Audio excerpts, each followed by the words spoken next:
दोस्तों नमस्कार। क्या आप जानना चाहते हैं कि एक लीडर को ऐसी कौन सी चीज़ें हैं जो दूसरों से अलग बनाती हैं और उसे वो ताकत प्रदान करती है कि वो दूसरों को लीड कर सके। नमस्कार, मेरा नाम राजीव साहू है और मैं एक पॉलिटिकल लीडरशिप डेवलपमेंट एक्सपर्ट हूं और मेरा मिशन है 1 लाख ऐसे युवाओं की, ऐसे फ्यूचर लीडर्स की मदद करना जो राजनीति के माध्यम से हमारे देश को और हमारे लोगों को एक अच्छा नेतृत्व प्रदान कर सके। और आज के इस मास्टर क्लास में आपका स्वागत है, जिसमें हम एक बहुत ही महत्वपूर्ण विषय पे बात करने वाले हैं कि ऐसी कौन सी क्वालिटीज़ हैं, ऐसी कौन सी चीज़ें हैं जो एक लीडर को दूसरों से अलग बनाती है, उसे बेहतर बनाती है और उसको ताकत देती है कि वो दूसरों को लीड कर सके। तो साथियों, आगे बढ़ने से पहले अगर आपने अभी तक इस चैनल को सब्सक्राइब नहीं किया तो प्लीज़ अभी जल्दी से जाकर चैनल को सब्सक्राइब करें और बेल आइकन ज़रूर दबाइए ताकि इस तरह के वीडियो आगे आप मिस ना कर सकें। तो आइए टॉपिक पर आते हैं। दोस्तों 1937 में 1937 में एक बहुत प्रसिद्ध किताब आई थी जिसका नाम है थिंक एंड ग्रो रिच, जो कि नेपोलियन हिल के द्वारा लिखी गई थी और लीडरशिप की दुनिया में इसे ऐसी पहली किताब मानी जाती है जिसने काफ़ी सारे लोगों के जीवन में परिवर्तन लाया। हज़ारों लाखों लोग इस किताब को पढ़कर सक्सेसफुल हुए हैं पूरी दुनिया के अंदर अलग अलग क्षेत्रों में। तो अगर आप भी लीडरशिप के क्षेत्र में सफल होना चाहते हैं तो ज़रूर थिंक एंड ग्रो रिच किताब को ज़रूर पढ़िएगा। इसी किताब के अंदर नेपोलियन हिल ने वो 11 क्वालिटीज़ बताई है जो एक इंसान को एक बेहतर लीडर बनने में मदद करती है, और ऐसी क्वालिटीज़ अगर किसी के अंदर हों तो डेफिनेटली वो एक बेहतर लीडर के रूप में पूरी दुनिया में अपनी पहचान बना सकता है। तो क्या आप तैयार हैं वो 11 क्वालिटीज़ जानने के लिए? पहली क्वालिटी, सबसे पहली क्वालिटी है अनवेवरिंग करेज, यानी अदम्य साहस। एक लीडर अपने साहस के लिए जाना जाता है और ऐसा कोई भी लीडर जिसके अंदर साहस ना हो उसे कोई भी फॉलो करना पसंद नहीं करता है। तो एक लीडर के अंदर वो साहस आता है अपने बारे में नॉलेज को गेन करके, अपने काम के बारे में नॉलेज को गेन करके, और वही उसे वो साहस प्रदान करती है जिससे वो लोगों को लीड कर सके। दूसरी जो क्वालिटी है वो है सेल्फ कंट्रोल। जो लीडर अपने आप को कंट्रोल नहीं कर सकता वो दूसरों को भी कंट्रोल नहीं कर सकता। इसीलिए एक लीडर को जाना जाता है अपने सेल्फ कंट्रोल के लिए कि वो कितना अपने आप को कंट्रोल कर सकता है। तीसरी जो क्वालिटी है वो है कीन सेंस ऑफ जस्टिस, यानी एक लीडर हमेशा न्यायप्रिय होता है। वो ये इंश्योर करता है कि सभी लोगों को न्याय मिले, और जब भी अन्याय होते देखता है किसी के खिलाफ तो उसके खिलाफ वो आवाज़ भी उठाता है। इसीलिए एक लीडर जो है वो न्यायप्रिय होना चाहिए। चौथी जो क्वालिटी है वो है डेफिनेटनेस ऑफ डिसीजन, यानी निर्णय लेने की अदम्य क्षमता। एक लीडर अपने निर्णय लेने की क्षमता से ही जाना जाता है, और जो लीडर निर्णय नहीं ले सकता है वो डेफिनेटली लीड नहीं कर सकता लोगों को, और एक अच्छा लीडर कभी बन नहीं पाएगा। इसीलिए एक लीडर के अंदर निर्णय लेने की क्षमता होना बहुत आवश्यक है। पांचवी जो क्वालिटी है वो है डेफिनेटनेस ऑफ प्लान। कहते हैं a leader must plan his work and work his plan, यानी एक लीडर को हमेशा अपने काम को प्लान करना चाहिए और अपने प्लान के हिसाब से फिर अपने काम को करना चाहिए।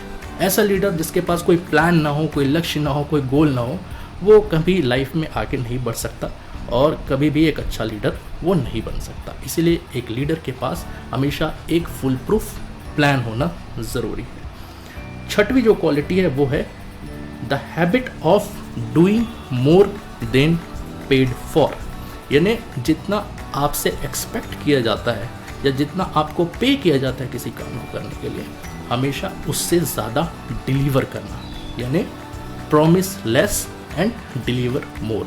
या लोग जो आपसे अपेक्षा करते हैं हमेशा उससे कहीं ज़्यादा करने की आपके अंदर इच्छा होनी चाहिए स्वयं के अंदर, और वही लॉन्ग टर्म में आपको पे करता है एक अच्छे लीडर के रूप में आपकी पहचान बनाने में। सातवीं जो क्वालिटी है वो है प्लीजिंग पर्सनैलिटी।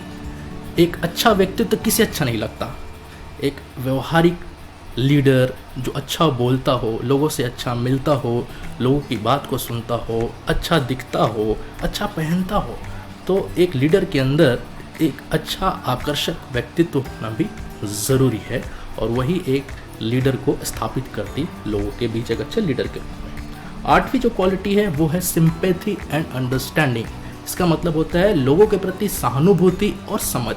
एक लीडर को हमेशा अपने लोगों के प्रति सहानुभूति होनी चाहिए और उनके प्रॉब्लम्स को समझने की ताकत होनी चाहिए। जो लीडर जितने अच्छे से लोगों को समझ पाता है, लोग उसे उतना ही ज़्यादा सम्मान देते हैं और प्यार देते हैं और अपने लीडर के रूप में उसे एक्सेप्ट करते हैं। इसीलिए एक लीडर के अंदर सिंपैथी और अंडरस्टैंडिंग, ये दोनों क्वालिटीज़ होना बहुत आवश्यक है।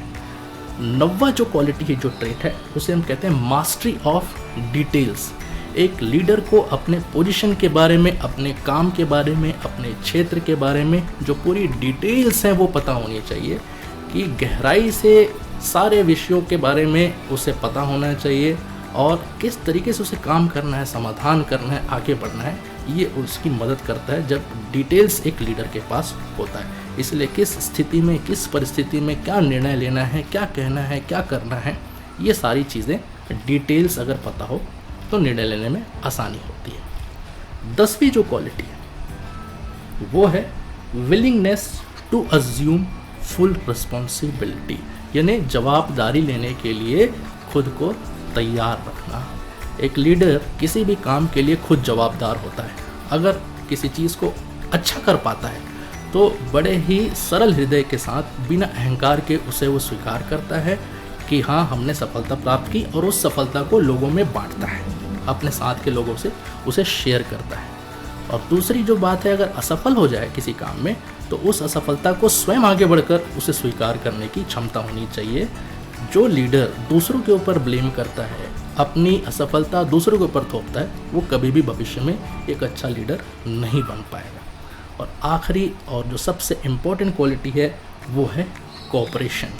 कोऑपरेशन का अर्थ होता है सहकार, और एक दूसरे की जो मदद करने की प्रक्रिया होती है उसे हम कोऑपरेशन कहते हैं। तो इसीलिए पावर जो है उसमें आने के लिए लीडर को जो कोऑपरेशन की भावना है उसे महसूस करना और साथ ही साथ उसे पालन करना बहुत ज़रूरी है। तो साथियों, ये वो 11 ट्रेट्स थे जो नेपोलियन हिल ने अपनी किताब थिंक एंड ग्रो रिच में बताया है लोगों को।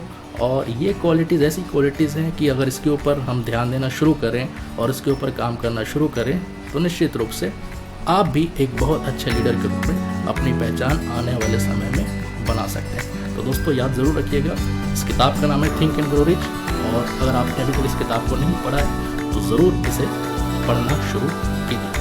अगर आप चाहते हैं कि ऐसे ही वीडियो हम और बनाते रहें आपके लिए, तो प्लीज़ इस वीडियो को लाइक करिए, ज़्यादा से ज़्यादा शेयर करिए।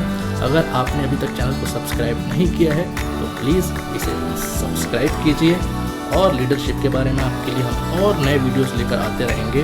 और अगर आप मेरे VIP फेस ग्रुप में जुड़ना चाहते हैं तो इस वीडियो के साथ उसका लिंक दिया जा रहा है, पॉलिटिकल सक्सेस मास्टरमाइंड का। आप भी लीडरशिप के अनेक विषयों में जानकारी ताज़ा करने के लिए आप हमारे VIP ग्रुप में जुड़ सकते हैं। तो अभी आपको करना ये है कि लीडरशिप के बारे में और पढ़िए, इस चैनल के जितने वीडियोस हैं उसे और देखिए। हम आपके लिए फिर एक नया वीडियो लेकर आएंगे। तब तक के लिए टेक केयर, बाय बाय, नमस्कार, अपना ध्यान रखिए।